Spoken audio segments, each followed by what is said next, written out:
पर आज सुबह भीषण भूकंप से दुनिया के 3 देश थर्रा उठे हैं। वेनेजुएला, जापान और अमेरिका में भूकंप के झटकों से धरती कांपी है और सबसे तेज तीव्रता का भूकंप वेनेजुएला में आया। वेनेजुएला ने जान माल के कोई नुकसान की आधिकारिक जानकारी अभी तक नहीं दी है, लेकिन इंटरनेशनल मीडिया के हवाले से खबर है मृतकों की संख्या 10,000 के पार जा सकती है। अमेरिकी जियोलॉजिकल सर्वे के मुताबिक भूकंप से 10,000 से ज्यादा लोगों की मौत की आशंका है। यहां एक के बाद एक भूकंप के 2 झटके आए। वेनेजुएला में पहला झटका भूकंप का 7.1 की तीव्रता का था। इससे पहले कि लोग संभल पाते, बाहर निकल पाते, कुछ ही देर बाद एक और भूकंप का तेज झटका यहां पर आया, जो पिछले से ज्यादा इंटेंसिटी का था, 7.5 की तीव्रता का था और इसने पूरे देश को दहिला दिया। यूएस जियोलॉजिकल सर्वे के मुताबिक भूकंप का केंद्र काराकास से 168 किलोमीटर दूर मोरोन शहर के पश्चिम में था, जो कैरेबियाई कोस्ट पर स्थित है।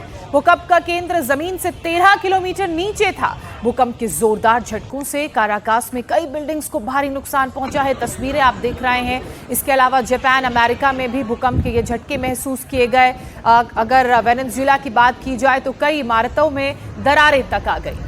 और स्थानीय समय के अनुसार शाम 6 बजे के कुछ ही देर बाद भूकंप के झटके ये महसूस किए गए हैं।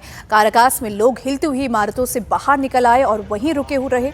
कई लोग बुरी तरह से डरे हुए थे, क्योंकि पूरी की पूरी दीवारें हिल गई थी और सड़क से ही घर का फर्नीचर दिखाई दे रहा था।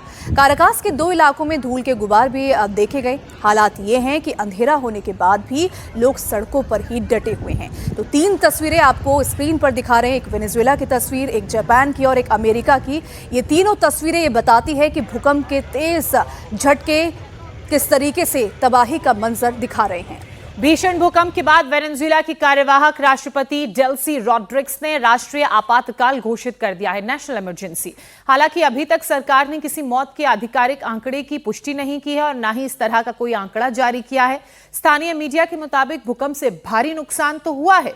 दर्जनों जगहों पर इस वक्त रेस्क्यू का काम भी चल रहा है। मलबे से लोगों को निकालने का काम भी तेजी से हो रहा है।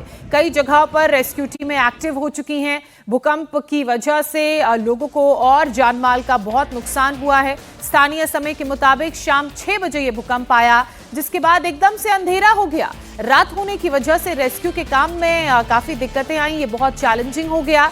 वहीं भूकंप के बाद काराकस एयरपोर्ट की छत का कुछ हिस्सा गिर गया। पिछले 126 साल का वेनेजुएला में आया ये अब तक का सबसे भयानक और सबसे बड़ा भूकंप है। तस्वीरें आप देख रहे हैं वेनेजुएला की। भूकंप से कैसे देखिए ऊंची ऊंची इमारतें जमींदोज हो गई, वो इन तस्वीरों को देखकर आप अंदाजा लगा सकते हैं। एक नहीं बल्कि 2 भूकंप आए। लगभग 6 बजे के करीब शाम को 7.1 की तीव्रता का पहले भूकंप आया। उसके बाद जब लोग संभल पाते, बाहर निकल पाते, अचानक से एक और भूकंप आ गया, जिसकी तीव्रता 7.5 थी। जमीन से 14 किलोमीटर नीचे भूकंप का सेंटर बताया जा रहा है और वेनेजुएला की राजधानी काराकस से लगभग 168 किलोमीटर दूर ये भूकंप आया। और भूकंप के बाद कैसे काली आंधी चलने लगी, उसकी तस्वीरें, वो मंजर भी इस वक्त आप देख रहे हैं। ऊंची ऊंची हाई राइज इमारतें भूकंप की वजह से कैसे प्रभावित होके जमींदोज हो गई और ताश के पत्तों की तरह ढह गई, वो आप इन तस्वीरों में देखकर समझ सकते हैं। मल्टी स्टोरी बिल्डिंग देखिए, जब भूकंप आया तो सीधे सीधे नीचे जमीन में जमींदोज हो गई, ताश के पत्तों की तरह ढह गई।